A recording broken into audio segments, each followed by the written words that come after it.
प्रिय साथियों नमस्कार। आशा है आप प्रसन्नचित होंगे। आइए आरंभ करते हैं भाग 22 आपके अपने कृष्ण पाल के स्वर में। गर्मी आ गई, सरोवरों में कमल खिल उठे, फसल भी कटकर घरों में आने लगी। स्वाधीनता युद्ध के दो चिन्ह प्रकट हुए, एक कमल दूसरा रोटी। कमल के असंख्य फूल भारतवर्ष भर की छावनियों में फैल गए। कमल फूलों का राजा है।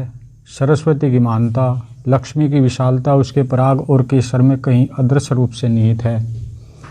वह हिंदुस्तान की प्रकृति का, संस्कृति का मृदुल, मंजुल, मांगलिक और पावन प्रतीक है। उसका रंग हल्का लाल है, वह बिल्कुल रक्त नहीं है। हिंदुस्तान में होने वाली क्रांति खूनी जरूर थी, परंतु इस खूनी क्रांति के गर्भ में सब मंजुलता और पावनता गढ़ी हुई थी। इसीलिए सन 1857 की क्रांति का यह प्रतिबिंब चुना गया। क्रांति करेंगे मानवता की रक्षा के लिए, क्रांति होगी मानवीयता लिए हुए। कमल के साथ रोटी भी चलती थी। एक गांव से दूसरे गांव एक रोटी भेजी जाती थी, दूसरे गांव में फिर ताज़ा रोटी बनी और तीसरे गांव को भेज दी गई। हिंदुस्तान की वह क्रांति हिंदुस्तान की रोटी की रक्षा के लिए हुई थी। रोटी उस रक्षा के प्रयत्न का प्रतीक थी। जिसने सोचा उसने कल्पना का कमाल कर दिया। यह उपज हिंदू और मुसलमानों दोनों की थी। कमल और रोटी का दौर समाप्त नहीं हुआ था कि 6 मई को मेरठ में विस्फोट हो गया। बैरकपुर में इससे पहले ही एक उपद्रव हो चुका था। मेरठ और दिल्ली की सम्मिलित हिंदुस्तानी फौज ने दिल्ली के लाल किले पर अधिकार कर लिया। बादशाह बहादुर शाह जफर को भारत का सम्राट घोषित किया और 21 तोपों की सलामी दी। बादशाह ने क्रांति का नेतृत्व स्वीकार किया और उसने सबसे पहला जो काम किया वह था गोवध कतई बंद कर देना। मई के महीने में लगभग सारे उत्तर हिंद में क्रांति की आग भड़क उठी, किसी दिन कहीं और किसी दिन कहीं। स्क्रीन, गार्डन, डनलप इत्यादि को झांसी में मई की खबरें मिल गई और रानी को उनसे पहले ही। रानी ने एक विशेष समय तक के लिए लगभग सब आने जाने वालों का महल आना बंद कर दिया। जो थोड़े लोग आते जाते थे उनमें एक मोतीबाई थी। उसी के द्वारा रानी सब महत्वपूर्ण समाचार देती और लेती थी। मोतीबाई खुदा बख्श और रघुनाथ सिंह के संपर्क में थी। वह इन लोगों को सब बातें भुगता देती थी। रानी की दृढ़ सावधानी के कारण झांसी में असमय विस्फोट नहीं हो पाया। 4 जून को कानपुर में और उसी दिन झांसी में क्रांति के लक्षण प्रकट हुए। एक हवलदार कुछ सैनिकों को लेकर कंपनी की निर्मित छोटे से किले में, जो पुराने किले से 1 मील शहर बाहर है और जिसे अंग्रेज लोग उसकी बनावट के कारण स्टार फोर्ट, तारागढ़ कहते थे, घुस पड़ा और लड़ाई का सब सामान और रुपया पैसा उठवा कर ले आया। डनलप कुछ सेना लेकर मुकाबले के लिए आया। स्टार फोर्ट में कोई भी सामान न पाकर वह लौट गया। कमिश्नर को सूचना मिली।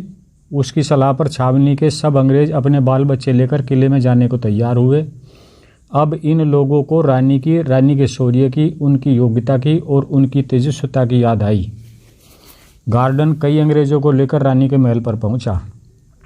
गार्डन ने कहलवाया, अभी हमको भरोसा है कि फौज में जो थोड़ी सी गड़बड़ हुई है उसको दबा लेंगे, परंतु यदि कोई बड़ी विपदा आए तो आप हमारी सहायता करिएगा। रानी ने उत्तर दिलवाया, इस समय हमारे पास न काफ़ी शस्त्र हैं और न लड़ने वाले आदमी। देश में उपद्रव फैल रहा है। यदि आप सहमत हों तो मैं अपनी और जनता की रक्षा के लिए एक अच्छी सेना भर्ती कर लूं। गार्डन सहमत होकर चला आया। दूसरे दिन छावनी में स्क्रीन, गार्डन और डनलप की बैठक हुई। उन लोगों को भी अब विश्वास था कि हिंदुस्तानी का व्यक्तिगत रूप से अपमान करना किसी भी नुकसान का कारण नहीं बनता। वे समझते थे कि सारी फौज, कुछ व्यक्ति नाराज हो सकते हैं, सब नहीं। इसी भरोसे डनलप एक और अंग्रेज को साथ लेकर पलटन में पहुंचा।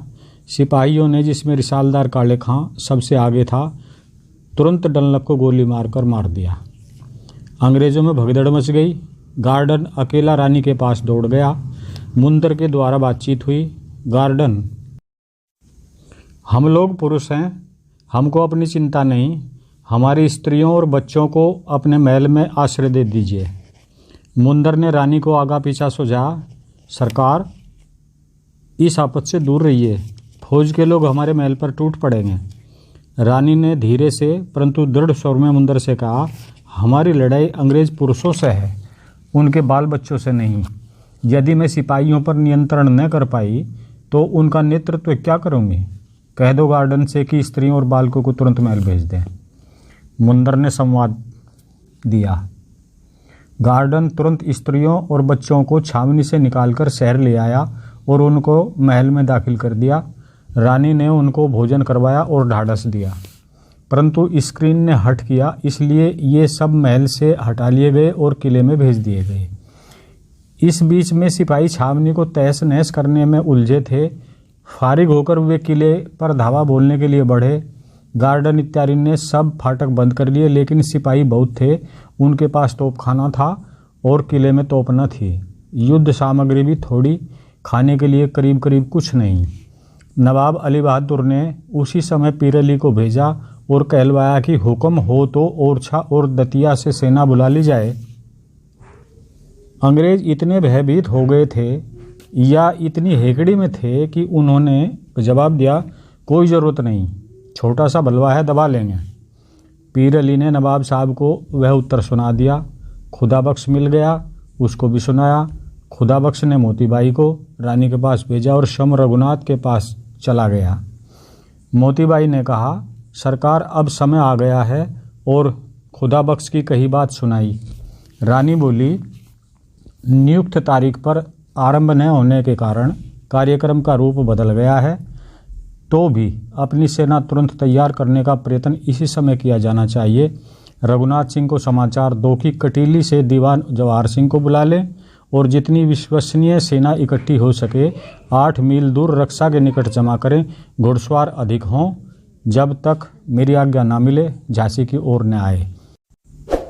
भाग 22 यहीं पर समाप्त होता है। कृपया चैनल को सपोर्ट करें।